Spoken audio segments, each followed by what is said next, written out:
Assalamualaikum warahmatullahi wabarakatuh. Izinkan saya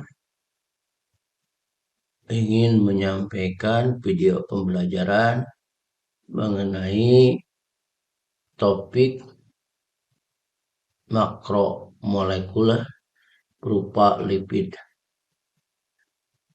Lipid adalah salah satu sumber energi yang digunakan untuk aktivitas manusia. Lipid itu sendiri berasal dari bahasa Yunani, yaitu lipos, yang berarti lemak. Para ahli biokimia mengelompokkan lemak dan senyawa mirip lemak ke dalam golongan lipid. Nah, di tengah-tengah kehidupan sehari-hari, ada beberapa makanan yang mengandung lemak, seperti buah alpukat, kemudian ikan, pete, dan sebagainya. Itu bisa kita lihat di tayangan berikut. Kemudian pada pembahasan lemak itu kita akan coba, atau lipid, satu lemak atau asam lemak, yang kedua lemak, fosfolipid, dan lilin. Asam lemak adalah asam organik golongan asam karboksilat yang berasal dari hewan atau tumbuhan. Asam lemak itu ada yang dikenal dengan asam lemak jenuh, artinya dia tidak mengandung ikatan tangkap. Ya. Contoh asam butirat, asam kaproat, asam miristat, dan asam stearat. Yang kedua, asam lemak tak jenuh. Itu asam lemak jenuh itu tidak mengandung ikatan tangkap, ya. Ini anggap dua pada strukturnya: asam oleat, asam linoleat, dan asam palmitoleat.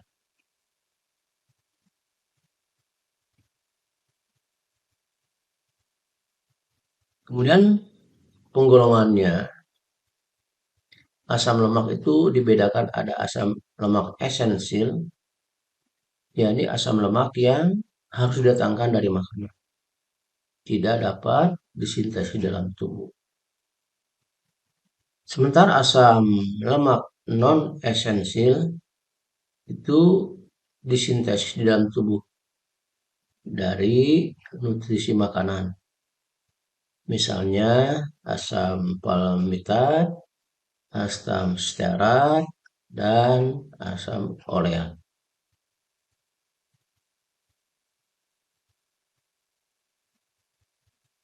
Kemudian kita akan berbicara mengenai pengertian lemak.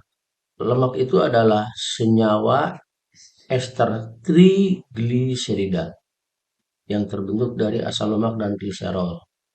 Ini adalah proses pembentukannya gliserol, atau dikenal dengan nama trihidroksipropana, ya.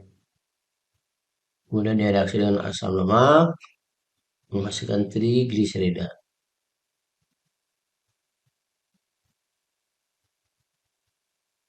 Nah, lemak itu dibedakan menjadi dua bentuk fisiknya.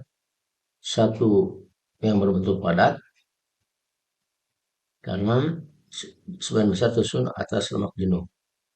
Yang kedua minyak, itu asam lemak yang berbentuk cair. Jadi lemak itu kita bedakan, ada dari wujudnya, ada yang padat, ada yang cair, ya. Ya. Reaksi yang terjadi pada lemak itu adalah reaksi hidrolisis. Apabila lemak dihidrolisis akan menghasilkan sabun, ya. Kita kenal ada yang disebut dengan sabun keras, ada yang disebut dengan sabun lunak. Sabun keras itu bila basa yang kita gunakan untuk reaksi hidrolisisnya, bereaksinya adalah NaOH. Sedangkan sabun lunak atau sabun cair, bahasa yang kita pakai adalah KOH. Ini reaksinya. Kemudian yang kedua ada reaksi oksidasi, ya, yaitu reaksi yang menimbulkan bau atau rasa yang tidak sedap. Bau atau rasa tidak sedap. Proses ini disebut dengan ketengikan, ya, tengik. Dan kelompok ketiga dari lemak itu adalah fosfolipid. Nah, fosfolipid itu adalah gliserida, tapi mengandung fosfor dalam bentuk ester asam fosfat. Nah, ini rumus strukturnya fosfatidilkolin atau lisetin. Nah, ini rumus strukturnya.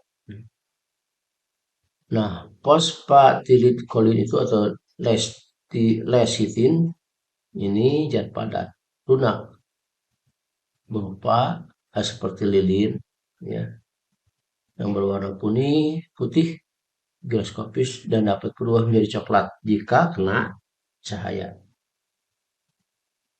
Kemudian asam lemak yang bisa menyusun lisetin antara lain asam palmitat, asam stearat, asam oleat, asam linoleat, dan asam linolenat. Ya. Nah, kelompok berikutnya dari lemak itu adalah lilin. Lilin itu adalah merupakan ester rantai yang terpanjang dengan alkohol rantai panjang, jumlah atomnya antara 14 sampai 33 atom karbon. Nah, lilin itu adalah lemak yang tidak larut dalam air, tapi larut dalam pelaut lemak. Lilin ini tidak mudah terhidrolisis dan tidak dapat diuraikan oleh enzim yang berlemak. Lilin dari lebah madu itu terbentuk dari campur beberapa senyawa, terutama mirisilpalmitat. Sementara itu, lilin dari ikan paus sebagian besar terbentuk dari setipalmitat. Nah, ini rumus strukturnya, ya. Mirisipalmitat itu strukturnya CH3, CH2 sebanyak 14, kemudian COO, CH2, CH2 28 kali dalam kurung CH3. Kemudian struktur setipalmitat adalah CH3, CH2 dalam kurung 14, COOO, CH2, CH2 dalam kurung 14, CH3. Nah, ini strukturnya bisa dilihat di layar. Nah, barangkali itu yang bisa Bapak sampaikan.